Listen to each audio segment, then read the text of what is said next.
Hi ಎಲ್ಲರಿಗೂ, ನಾನಿವತ್ತು homemade ಬೆಣ್ಣೆಯಿಂದ ತುಪ್ಪ ಮಾಡ್ಕೊಳ್ತಾ ಇದ್ದೇನೆ. ಇಲ್ಲಿ 15 ಡೇಸಿಂದ ಸ್ಟೋರ್ ಮಾಡ್ಕೊಂಡಿರುವ ಬೆಣ್ಣೆಗೆ ಇವತ್ತು ಕಾಯಿಸಿದ ಹಾಲಿನ ಕೆನೆ ಕೂಡ ಆ್ಯಡ್ ಮಾಡ್ಕೊಳ್ತಾ ಇದ್ದೇನೆ. ನಾನು ಈ ಹಾಲಿನ ಕೆನೆಯನ್ನು ಫ್ರೀಝರ್ನಲ್ಲಿ ಇಟ್ಕೊಂಡಿದ್ದೆ. ಹೊರಗಡೆ ಇಟ್ಟರೆ ನಾವು ಡೈಲಿ ನೀರು ಚೇಂಜ್ ಮಾಡ್ತಾ ಇರಬೇಕಾಗ್ತದೆ. ಹಾಗಾಗಿ 15 ಡೇಸಿದ್ದು ಹಾಲಿನ ಕೆನೆಯನ್ನು ಫ್ರೀಝರ್ನಲ್ಲಿ ಸ್ಟೋರ್ ಮಾಡಿ ಇಟ್ಕೊಂಡಿದ್ದೇನೆ. ಇನ್ನು ಹಾಲಿನ ಕೆನೆಯನ್ನು ಹೊರಗೆ ಇಟ್ಟ ಮೇಲೆ 10 ನಿಮಿಷ ಬಿಟ್ಟು ನಾನು ಇದಕ್ಕೆ 1 ಸ್ಪೂನಷ್ಟು ಮೊಸರನ್ನು ಆ್ಯಡ್ ಮಾಡ್ಕೊಳ್ತಿದ್ದೇನೆ. ಮೊಸರನ್ನು ಆ್ಯಡ್ ಮಾಡಿಕೊಂಡ ನಂತರ ಸ್ವಲ್ಪ ಮಿಕ್ಸ್ ಮಾಡಿಕೊಂಡು ಓವರ್ನೈಟ್ ಅಥವಾ 6 ಗಂಟೆಗಳ ಕಾಲ ಹಾಗೆ ಬಿಟ್ಬಿಡಿ.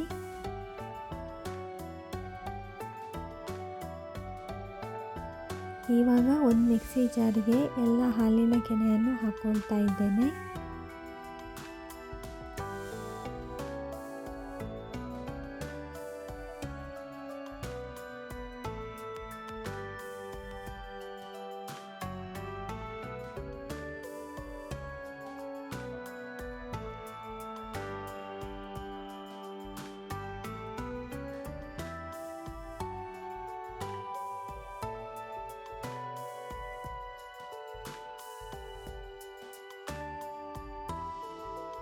ಈಗ ಮಿಕ್ಸಿ ಜಾರಿಗೆ ಸ್ವಲ್ಪ ಕೋಲ್ಡ್ ವಾಟರನ್ನು ಹಾಕ್ಕೊಂಡು ಬ್ಲೆಂಡ್ ಮಾಡ್ಕೊಳ್ತಾ ಇದ್ದೇನೆ. ಮಿಕ್ಸಿ ಜಾರಿನಿಂದ ಎಲ್ಲ ಕೆನೆಯನ್ನು ಒಂದು ಪಾತ್ರೆಗೆ ಹಾಕ್ಕೊಂಡಿದ್ದೇನೆ. ಬೆಣ್ಣೆಗೆ ನೀರು ಹಾಕಿ ಚೆನ್ನಾಗಿ ತೊಳ್ಕೊಳ್ಬೇಕು. ಅದರಲ್ಲಿರುವ ಹಾಲಿನ ಅಂಶ ಹೋಗೋ ತನಕ ತೊಳ್ಕೊಳ್ಬೇಕು.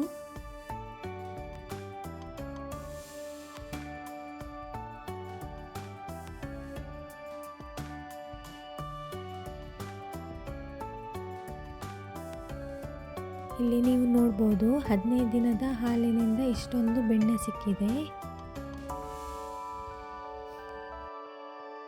ಹಾಲಿನ ಕೆನೆಯಿಂದ ಬೆಣ್ಣೆ ಮಾಡಿದ್ದು ಆಗಿದೆ. ಈಗ ಬೆಣ್ಣೆಯನ್ನು ಕಾಯಿಸಿ ತುಪ್ಪ ಮಾಡಿಕೊಳ್ಳುವ.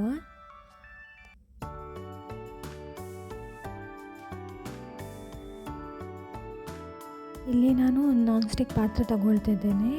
ತಗೊಂಡು ಪಾತ್ರೆ ಕಾದ ಮೇಲೆ ಅದಕ್ಕೆ ಬೆಣ್ಣೆಯನ್ನು ಹಾಕ್ಕೊಳ್ತಾ ಇದ್ದೇನೆ.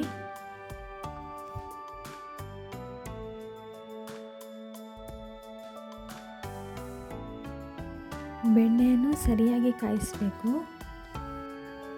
ಪಾತ್ರೆಯ ತಳ ಹಿಡಿಯದ ಹಾಗೆ ನೋಡ್ಕೊಳ್ಬೇಕು.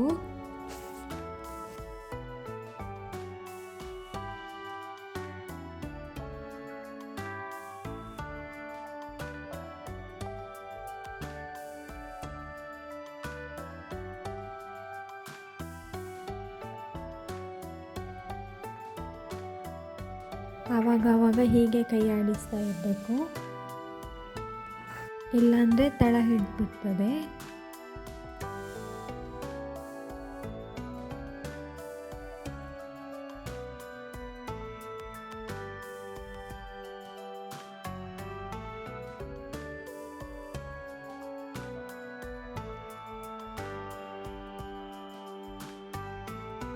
ಇವಾಗ ಆಲ್ಮೋಸ್ಟ್ ತುಪ್ಪ ರೆಡಿ ಆಗ್ತಾ ಬಂದಿದೆ.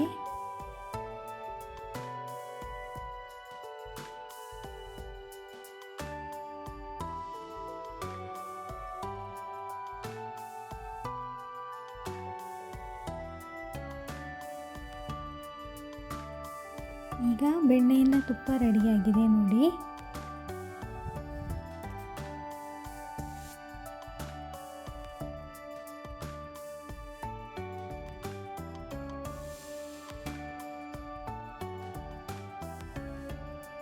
ಇವಾಗ ತುಪ್ಪ ರೆಡಿಯಾಗಿದೆ. ಸ್ಟವ್ ಫ್ಲೇಮ್ನ ಆಫ್ ಮಾಡ್ಕೊಳ್ತಿದ್ದೇನೆ.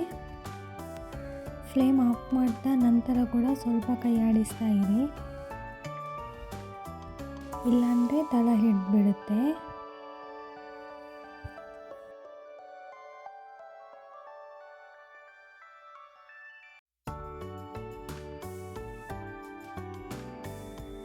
ಒಂದು 10 ನಿಮಿಷ ಹೀಗೆ ತಣ್ಣಗಾಗಲಿಕ್ಕೆ ಬಿಟ್ಟು ಮತ್ತೆ ನಾನು ಇದನ್ನು ಸೋಸ್ಕೊಳ್ತಾ ಇದ್ದೇನೆ.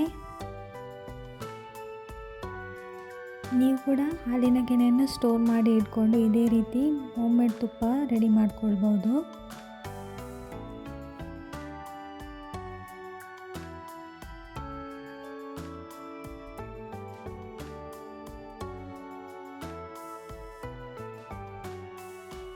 ಇವಾಗ ಈ ತುಪ್ಪವನ್ನು ಮುಚ್ಚಳ ಮುಚ್ಚಿ ಸ್ವಲ್ಪ ಸಮಯ ಹಾಗೆ ಗಟ್ಟಿಯಾಗಲಿಕ್ಕೆ ಬಿಟ್ಬಿಡುವ.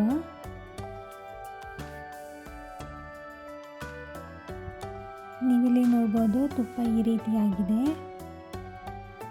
ಪರಿಮಳ ಕೂಡ ತುಂಬಾ ಚೆನ್ನಾಗಿ ಬರ್ತಾ ಇದೆ. ನೀವು ಕೂಡ ಮನೆಯಲ್ಲಿ ಇದೇ ರೀತಿ ತುಪ್ಪವನ್ನು ತಯಾರಿಸಿಕೊಳ್ಳಿ. ತುಪ್ಪದ ಹಣನೂ ಉಳಿತದೆ, ಮನೆಗೆ ಹಾಲು ತಂದಾಗೆ ಆಗ್ತದೆ. ನನ್ನ ಈ ಹೋಮ್ ಮೇಡ್ ತುಪ್ಪದ ರೆಸಿಪಿ ನಿಮಗೆ ಇಷ್ಟ ಆಗಿದ್ದಲ್ಲಿ ಲೈಕ್, ಶೇರ್, ಸಬ್ಸ್ಕ್ರೈಬ್ ಮಾಡೋದನ್ನು ಮರಿಬೇಡಿ ಮತ್ತು ನಿಮ್ಮ ಫ್ಯಾಮಿಲಿ ಫ್ರೆಂಡ್ಸ್ಗಳ ಜೊತೆ ಶೇರ್ ಮಾಡಿಕೊಳ್ಳಿ.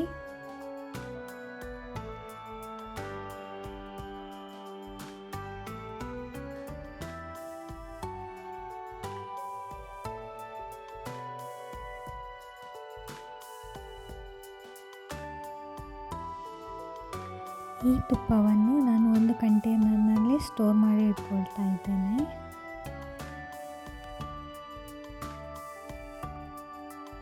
Thank you for watching. ಮುಂದಿನ ರೆಸಿಪಿಯೊಂದಿಗೆ ನಿಮಗೆ ಸಿಗ್ತೇನೆ. ಅಲ್ಲಿ ತನಕ ಬಾಯ್, ಟೇಕ್ ಕೇರ್.